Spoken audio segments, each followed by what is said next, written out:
इस वीडियो में मैं आगे के पॉइंट्स कवर करने वाला हूँ कि साइंटिफिकली प्रूवन स्टडी टिप्स जो होते हैं उनसे रिलेटेड मैं आगे के पॉइंट्स में कवर करने वाला हूँ। फर्स्ट वीडियो का लिंक मैं डिस्क्रिप्शन में डाल दूंगा। फिफ्थ पॉइंट है गाइस कंसेप्ट। अब जब हम प्रॉब्लम सॉल्व करते हैं तो काफ़ी बार होता ये है कि प्रॉब्लम सॉल्व करने में हमें काफ़ी ज़्यादा डिफ़िकल्टी आ रही है और वक्त लगता है। गाइज ये वक्त इतना नहीं लगना चाहिए। इसका सिंपल सा यही मतलब है कि कहीं ना कहीं आपका कंसेप्ट जो है वो लैग कर रहा है। ज़्यादातर केसेस में 90% ऑफ द केसेस में ऐसा ही होता है कि अगर आपको प्रॉब्लम सॉल्व करने में बहुत वक्त लग रहा है तो आपके कंसेप्ट क्लियर नहीं है। अब कंसेप्ट क्लियर सबसे ज़्यादा इंपॉर्टेंट चीज़ होती है। कई कई बार ऐसा होता है कि अगर आप प्रॉब्लम सॉल्व नहीं कर प्रॉब्लम्स की प्रैक्टिस आपने नहीं की पर आपके माइंड में कंसेप्ट क्लियर है और आप सीधा किसी टेस्ट को चले गए तो चांसेस है कि आप अच्छा स्कोर कर लोगे, क्योंकि मे बी आपने प्रॉब्लम्स नहीं की पर आप उनके प्रॉब्लम्स को अच्छे तरीके से समझकर अपने वर्ड्स में आंसर लिख पाओगे या सॉल्व कर पाओगे, क्योंकि आपको कंसेप्ट क्लियर है। आपको हर एक चीज़ के होने का रीज़न आपको समझ में आ रहा है। तो concept is extremely important, even more than problems concept is important. तो कंसेप्ट के लिए इतना ही कहूँगा कि आपको लेक्चर्स में खास ध्यान देना है। आपको लेक्चर्स के वक्त जो कुछ भी सिखाया जा रहा है आपको उस चीज़ पर खास ध्यान दे रखना है। लेक्चर के टाइम आपको बिल्कुल भी अननेसेसरी चीज़ों पर फोकस नहीं करना है। या मोबाइल तो एब्सोल्युटली आपकी पॉकेट में ही होना चाहिए। कुछ स्टूडेंट्स ऐसे होते हैं कि लेक्चर के वक्त मोबाइल निकाल लेते हैं या कुछ करने लग जाते हैं मोबाइल पर। इट्स एब्सोल्युटली यूजलेस गाइस, बिल्कुल भी नहीं करना चाहिए। ये मोबाइल आपकी पॉकेट में ही होना चाहिए, बिल्कुल भी बाहर नहीं आना चाहिए। और लेक्चर्स पर ही, सर की बातों पर, फैकल्टी की बातों पर ही आपका फोकस होना चाहिए। और कीप मेकिंग नोट्स, जो कुछ भी वो बता रहे हैं इनसे रिलेटेड आपको नोट्स बनाते रहना है। सिक्स पॉइंट है फ्रेंड्स, मेमोरी टेक्निक्स। अब मेमोरी टेक्निक्स काफ़ी ज़्यादा इंपॉर्टेंट हो जाते हैं कि अगर आप कोई कंसेप्ट या कोई क्वेश्चन या कोई टॉपिक आपको पहले या सेकंड रिवीजन के बाद भी आपको वो याद नहीं रह रहा है, अगर वो याद नहीं रह रहा है तो वो एक खतरे की घंटी है गाइस। क्योंकि एग्ज़ाम के पिछले दिन आपको उस चीज़ को देने के लिए ज़्यादा वक्त नहीं होगा, ना के बराबर वक्त होगा। आपके पास और भी बहुत सारी चीज़ें होंगी करने के लिए। तो मेमोरी टेक्निक्स में एक तो सबसे बेसिक मेथड होता है कि चार्ट्स वगैरह बनवाना, नोट्स बनवाना, डायग्राम्स बनाना, जिससे वो चीज़ आसानी से आपको याद रह जाए। अब नोट्स बनाने के लिए मेरी पिछली वीडियो आप देख सकते हो, जिसका लिंक मैं डिस्क्रिप्शन में डाल दूंगा। तो वो वीडियो देखने के बाद आप समझ जाओगे कि नोट्स कैसे बनाए जाते हैं। डायग्रामेटिकली आप नोट्स बना सकते हो और वो आपको अच्छे तरीके से याद रहेंगे। Another technique is acronym. Acronym का भी मैं मतलब पिछली वीडियो में समझा चुका हूँ, पर इट्स कम्प्लीटली फाइन, मैं इस वीडियो में आपको वापस समझा दूंगा। एक्रोनिम का मतलब ये होता है कि अगर आपके पास 5 हेडिंग्स हैं किसी चीज़ को याद रखने के लिए, किसी आंसर के 5 हेडिंग्स हैं आपके पास, इन इस बात से कोई फ़र्क नहीं पड़ता, इससे ज़्यादा भी हो सकते हैं। अगर 5 हैं तो 5 का आप हर एक हेडिंग का फर्स्ट लेटर आपको पिकअप करना है और एक रफ बुक के अंदर लिख देना है।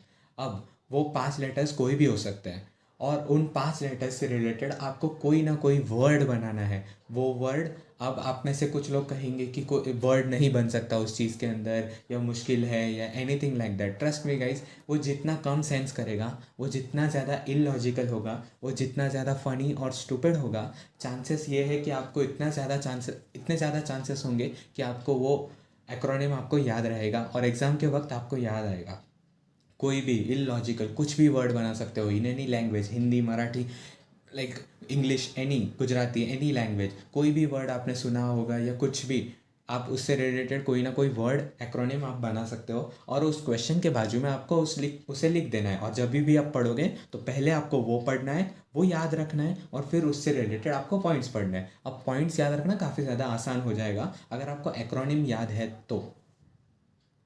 नेक्स्ट पॉइंट है friends, hate a subject. Hate a subject, अगर आप किसी सब्जेक्ट से नफरत करते हो, वो सब्जेक्ट आपको बिल्कुल भी पसंद नहीं है, तो इट्स कम्प्लीटली फाइन, आप उस सब्जेक्ट को कुछ ही दिनों में पसंद करना शुरू कर दोगे अगर आप मेरी इस टेक्निक को फॉलो करते हैं तो।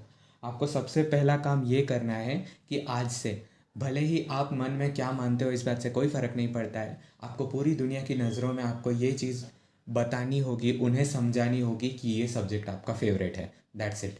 आपको झूठ बोलना है हर एक इंसान से जिससे भी आपकी स्टडी रिलेटेड बात हो। अभी अगर समझो आपको लॉ नहीं पसंद तो आप सबको बोल सकते हो कि मुझे लॉ बहुत ज़्यादा पसंद है। सबको बोलना है, लाइक जो भी आपको मिले स्टडी रिलेटेड थोड़ा भी टॉपिक निकले, आपको बस बता देना है कि मैं जब पढ़ाई करता हूँ तो मुझे लॉ सब्जेक्ट काफ़ी ज़्यादा पसंद आता है। आपको ये करना है 10 से 12 दिन तक। और 10 से 12 दिन तक ये आप जब कंटिन्यूसली करते रहोगे तो 12 दिन बाद आप आपको रियलाइज़ होगा कि ये सब्जेक्ट में आपको ऑलरेडी इंटरेस्ट आने लगा है। और मेरे एक्सपीरियंस से बताने जाऊँ, मैं ऐसे 2 सब्जेक्ट के लिए ये चीज़ इस्तेमाल कर चुका हूँ। 20 डेज़ से ज़्यादा नहीं लगेगा इस चीज़ को टाइम, कि 20 डेज़ तक आपका वो सब्जेक्ट जो है वो एंटायरली फेवरेट बन चुका होगा। I don't know, but I know actually, but उसे एक्सप्लेन करने में मैं ज़्यादा टाइम वेस्ट नहीं करूँगा। आप बस इतना समझ लीजिए, मुझ पे ट्रस्ट कीजिए कि आपको बस सबको बताते रहना है कि ये सब्जेक्ट आपका फेवरेट है। ऑलरेडी फेवरेट है ये आपका सब्जेक्ट, और उसे क्रिटिसाइज़ करना बंद करो गाइस। ये कोई फ्लॉन्ट करने वाली बात नहीं है, तारीफ़ करने वाली बात नहीं है कि आपको वो सब्जेक्ट पसंद नहीं है। जो आपके करिकुलम में है और जो आपके सिलेबस में है, जो आपका करियर डेवलप करने वाला है, पैसे कमा कर देने वाला है, वो सब्जेक्ट अगर आपको पसंद नहीं है तो पहली बात तो वो कोई फ्लॉन्ट करने वाली बात नहीं है, वो कोई कूल बात नहीं है।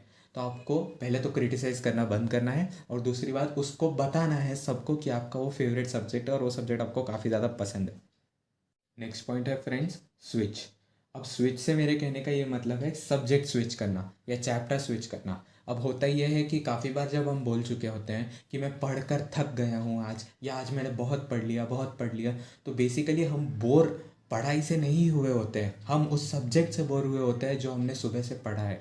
अब जब हम दूसरा सब्जेक्ट पिकअप करते हैं तो तब हमें एक न्यू स्टार्ट, एक पॉजिटिव स्टार्ट, एक वेल बिगिनिंग की फीलिंग आती है, और वेल बिगिनिंग हर किसी को पसंद होती है। तो जब आप न्यू स्टार्ट करते हो, आप थोड़ा भी अगर 2 पेज भी अगर आप न्यू सब्जेक्ट के, दूसरे सब्जेक्ट के पढ़ लेते हो, ट्रस्ट मी गाइज, बूंद बूंद से ही सागर बनता है। तो आप उतने 2 पेज भी अगर आपने पढ़ लिए तो वो आपको पता भी नहीं चलेगा वो कब आपके लिए इतने ज़्यादा काम के, हेल्पफुल, इफ़ेक्टिव प्रूफ हो गए।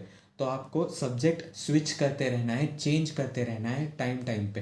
हाँ, अब ये समझाने की ज़रूरत नहीं है कि अगर आपका कल किसी सब्जेक्ट का एग्ज़ाम है तो आज आप सब्जेक्ट स्विच नहीं कर सकते, आज आपको पढ़ना ही है। हालांकि वो आपको बोर नहीं करेगा, क्योंकि उस चीज़ को आप पहले काफ़ी बार पढ़ चुके हो, तो वो चीज़ आपके लिए नई नहीं होगी, बोरिंग नहीं होगी। पर अगर ऐसा सीन नहीं है तो आपको सब्जेक्ट बार बार स्विच करते रहना है, चेंज करते रहना है, जिससे कि आपका पढ़ाई में मन लगा रहे। So friends, that is it for today. अगर आपको इन सारी बुक्स का नॉलेज चाहिए हो यूट्यूब वीडियो के थ्रू, तो आप प्लीज़ मेरे चैनल को सब्सक्राइब कर दीजिए और बेल आइकन को भी क्लिक कर दीजिए, सो दैट इन सारी बुक्स का नॉलेज मैं आपके साथ शेयर कर सकूँ।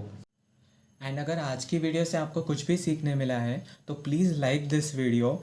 अगर आपको लगता है कि कोई है आपका दोस्त या एनीवन जिसको इस इन्फॉर्मेशन के बारे में जानने की ज़रूरत है, तो आप प्लीज़ उसे मेरे चैनल के बारे में बताइए या इस वीडियो के बारे में बताइए। So I will see you in the next video. Thanks for watching.